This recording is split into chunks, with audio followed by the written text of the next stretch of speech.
Hello everyone, welcome back in our new video recording. We will explain the teleprotection of the Siemens 7SD522, and we will walk through the RelaySimTest software, how to use it, how to make a synchronized time source between both CMC in the local substation and between two relays in the same substation. We will explain the theory and then the DIGSI software settings and configuration. Then we will walk through the RelaySimTest features and we will do a practical testing. So let us start. Let us explain first the DIGSI software. So here is our relay. We will open it in the offline mode just to explain the setting and the configuration of the relay. As you can see here, we have here the device configuration. You can see it from here, and here is the teleprotection of our video recording, which is POTT. We have a multiple option. It can be permissive underreach, POTT with Z1P acceleration, and it can be POTT, which stands for Permissive Overreach Transfer Trip. It can be unblocking, blocking, or disabled. So we will use the POTT in the first part.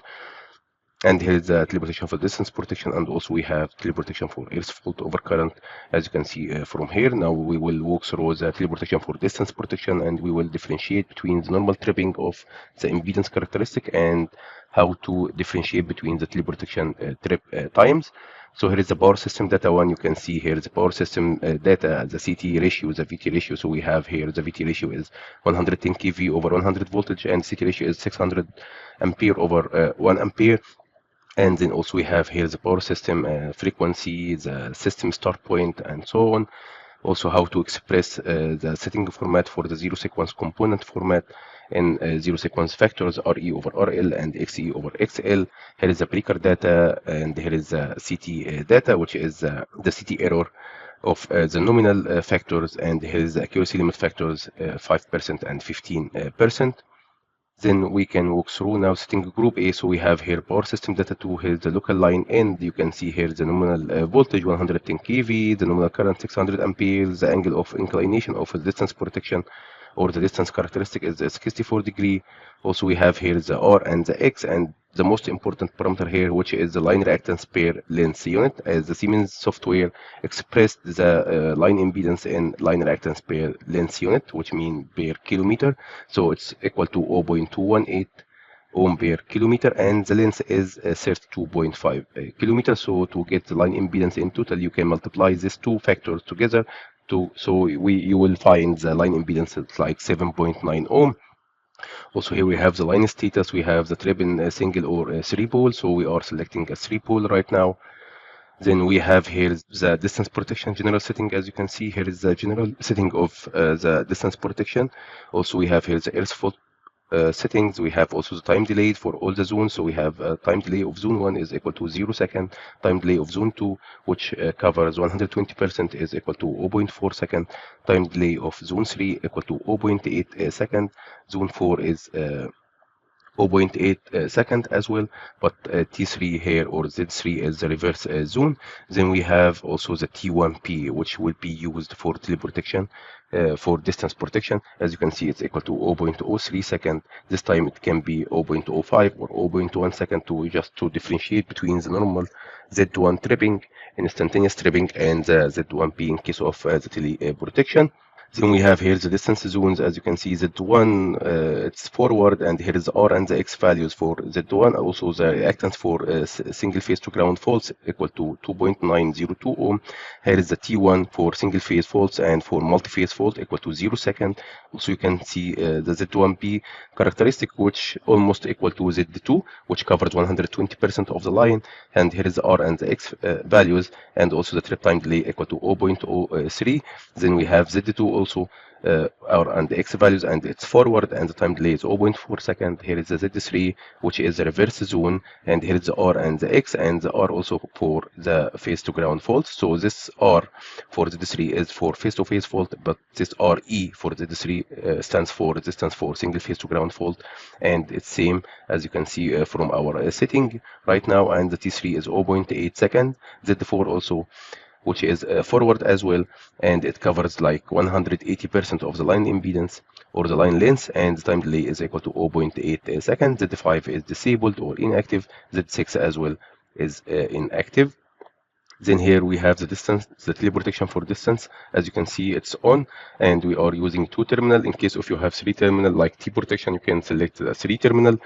And also here is the time for send signal prolongation to prolong or to elongate the send signal by time 0.05 second, which means 50 milliseconds, just to make sure the other end can receive it in this time. And here is the transient block, which is the duration of the external fault.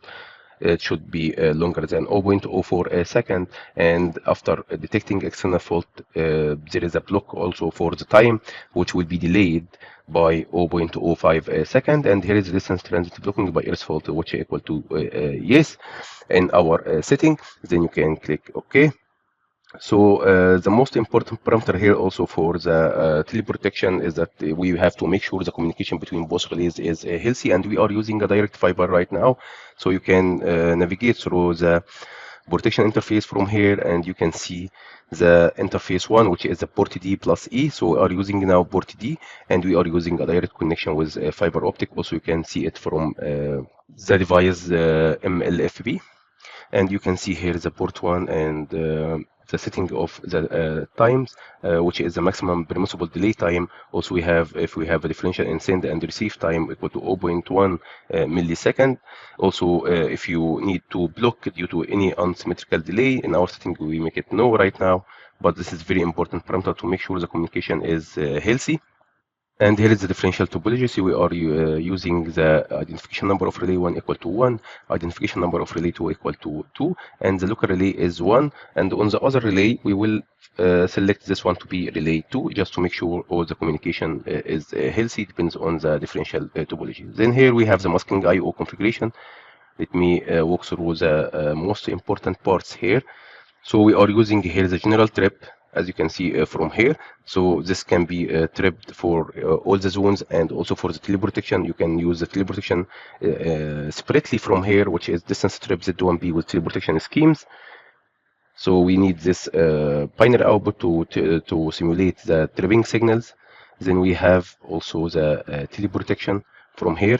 So we need also one for the send, binary output for the send logic. As you can see from here, here is the distance teleprotection send signals, and here is the number of this address, or the address number, and also we have send for L1, L2, L3, and we are configuring the general one, as you can see from here, in binary output number 9. And also we need the receive signal just to record it in our test results. So we are using the teleprotection reception in channel 1 in binary output number 11. So here is the main important parts in the DIGSI software configuration. Also, it's recommended before closing the video to consult the relay manual, just to know the send logic, the trip logic. So if you open the PDF file of the Siemens 7SD522, you will find out here the permissive overreach, for example. Here is the scheme, and here is the principle of operation. You can see it, the send logic is with Z1P. Also you can navigate to the logic diagram from here. You can see the send logic. So it will be send with L1, L2, L3, or the general carrier send will be with Z1P. Also here you can find the trip logic for Z1P with trip time equal to 30 milliseconds in our case. So it requires a pickup of Z1P and also the carrier receive from the other end. So the trip signal will be issued from here. So it's always important and always recommended to consult the relay manual. Okay, so see you in the next part. We will cover the permissive underreach. Thank you.